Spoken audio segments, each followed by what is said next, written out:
Hello, Mark. My name is Alisa. My student number is S0441055. I'm a sophomore in NCUE. The topic is Eduardo Briceño. How to get better at the things you care about.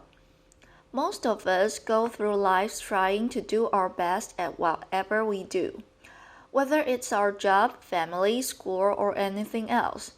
I feel that way.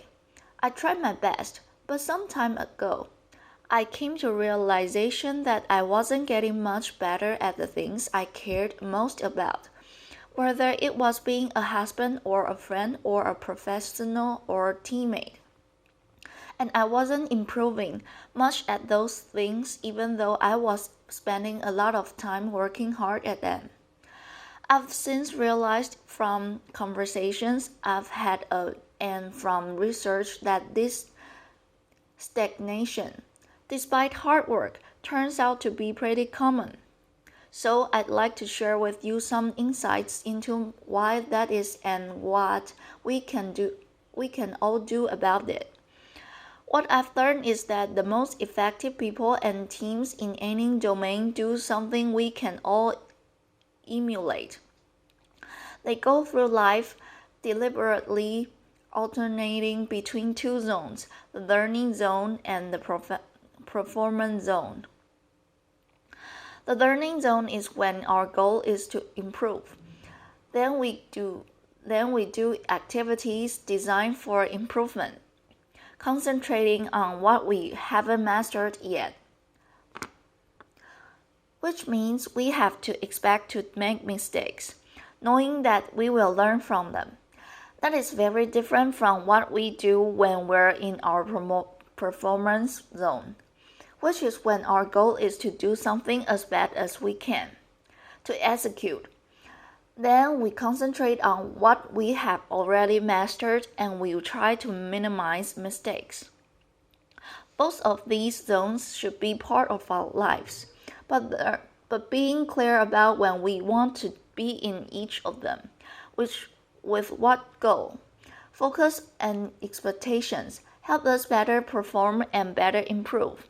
The performance zone maximizes our immediate performance, while the learning zone maximizes our growth and our future performance. The reason many of us don't improve much despite our hard work is that we tend to spend almost all our time in the performance zone. This hinders our growth and ironically, over the long term, also our performance. So what does the learning zone look like? Take Demosthenes, a political leader and the greatest orator and lawyer in ancient Greece. To become great, he didn't spend all his time just being an orator or a lawyer, which would be his performance zone. But instead, he did activities designed for improvement. Of course, he studied a lot. He studied law and philosophy with guidance from mentors. But he also realized that being a lawyer involving persuading other people. So he also studied great speeches and acting to get rid of an odd habit he had of involuntarily lifting his shoulder. He practiced his speeches in front of a mirror, and he suspended a sword from the ceiling so that if he raised his shoulder, it would hurt. Laughter. To speak more clearly despite a lisp, he went through his speeches with stones in his mouth. He built an underground room where he could practice without interruptions and not disturb other people. And since courts at the time were very noisy, he also practices by the ocean, projecting his voice above the roar of the waves. His activities in the learning zone were very different from his activities in court. His performance zone. In the learning zone, he did what Dr. Anders Ericsson calls deliberate practice. This involves breaking down abilities into component skills, being clear about what sub-skills we're working to improve, like keeping our shoulders down, giving full concentration to a high level of challenge outside our comfort zone, just beyond what we can currently do, using frequent feedback with repetition and adjustments, and ideally engaging the audience of a skilled coach, because activities designed for improvement are domain specific, and great teachers and coaches know what those activities are and can also give us expert feedbacks. It is this type of practice in the learning zone which leads to substantial improvement, not just time on task performing. For example, research shows that after the first couple of years working in a profession, performance usually plateaus. This has been shown to be true in teaching, general medicine, nursing, and other fields, and it happens because once we think we have become good enough, adequate, then we stop spending time in the learning zone. We focus all our time on just doing our job, performing, which turned out not to be a great way to improve.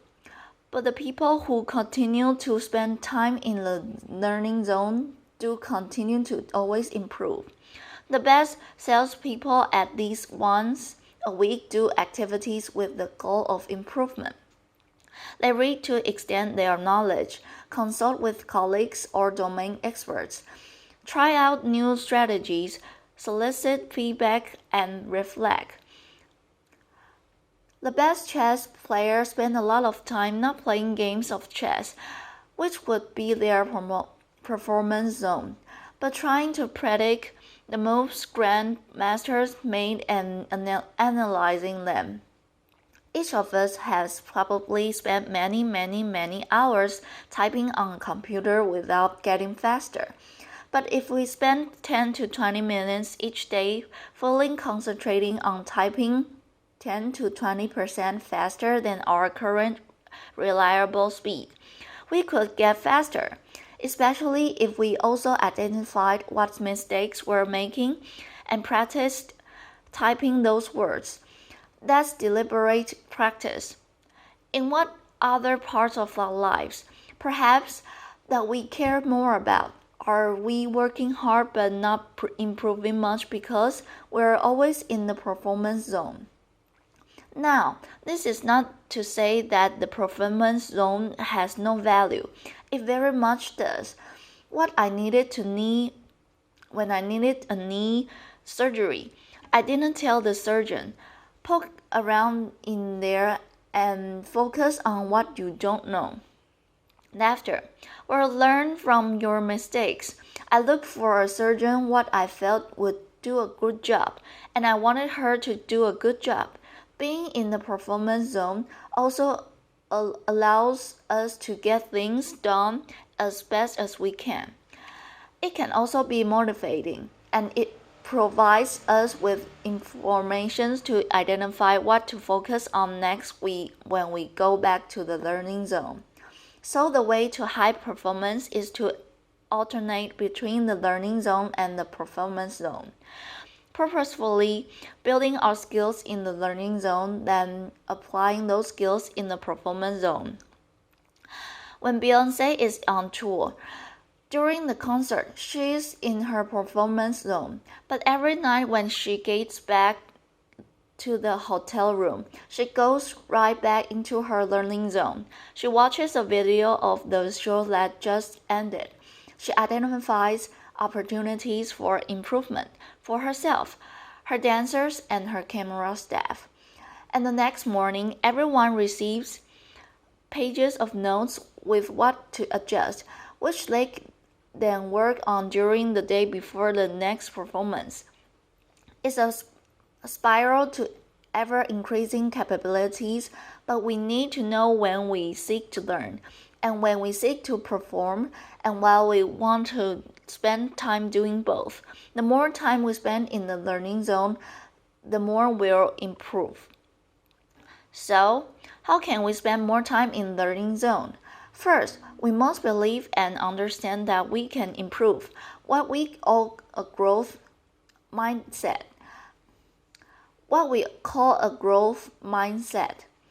Second, we must want to improve at that particular skill. There has to be a purpose we care about, because it takes time and effort. Third, we must have an idea about how to improve, what we can do to improve, not how I used to practice the guitar as a teenager, performing songs over and over again, but doing deliberate practice. And fourth, we must be a low-stakes situation, because if mistakes are to be expected, then the consequence of making them must not be catastrophic or even very insignificant. A tightrope walker doesn't practice new tricks without a net underneath, and an athlete wouldn't set out to first try a new move during a championship match. One reason that in our lives we spend so much time in the performance zone is that our environments often are unnecessarily high stakes. We create social risks for one another, even in school, which are supposed to be all about learning. And I'm not talking about standardized tests. I mean that every minute of every day. Many students in elementary schools through college feel that if they make a mistake, others will think less of them. No wonder they are always stressed out and not taking the risks necessary for learning. But they learn that mistakes are undesirable and inadvertently.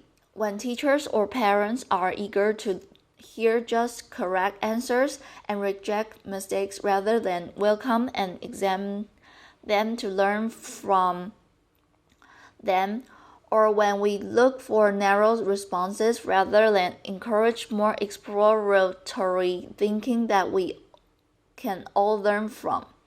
When all homework or student work has a number or letter on it and counts toward a final grade, rather than being used for practice mistakes, feedback, and revision,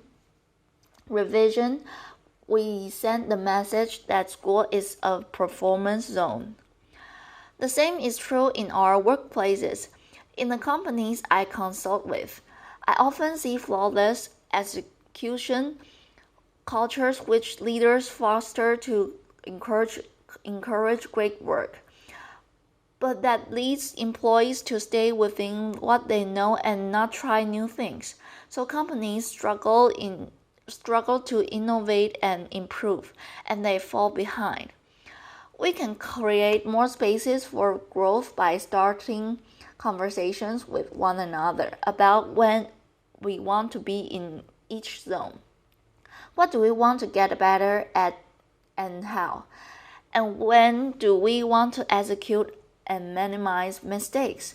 That way, we gain clarity about what success is, when and how to best support one another. But what if we find ourselves in a chronic high-stakes setting and we feel we can't start those conversations yet? Then here are 3 things that we can still do as individuals. First, we can create low-stakes islands in an otherwise high-stakes sea. These are spaces where mistakes have little consequence. For example, we might find a mentor or a trust colleague with whom we can exchange ideas or have vulnerable conversations or even role play. Or we can ask for feedback-oriented meeting as projects progress. Or we can set aside time to read or watch videos or take online courses. These are just some examples. Second, we can execute and perform as we're expected. but then reflect on what we could do better next time, like Beyonce does, and we can observe and emulate experts. The observation, reflection, and adjustment is a learning zone. And finally, we can lead and lower the stakes for others by sharing what we want to get better at, by asking questions about what we don't know, by soliciting feedback, and by sharing our mistakes and what we've learned from them. So that others can feel safe to do the same. Real confidence is about modeling ongoing learning. What if, instead of spending our lives doing, performing, we spend more time exploring, asking, listening, experimenting, reflecting, striving, and becoming? What if we each always had something we were working to improve? What if we create more low stakes islands and waters? And what if we got clear within ourselves and with our teammates about when we seek to learn and when we seek to perform, so that our efforts can become more consequential or improve never ending and our best even better? Thank you.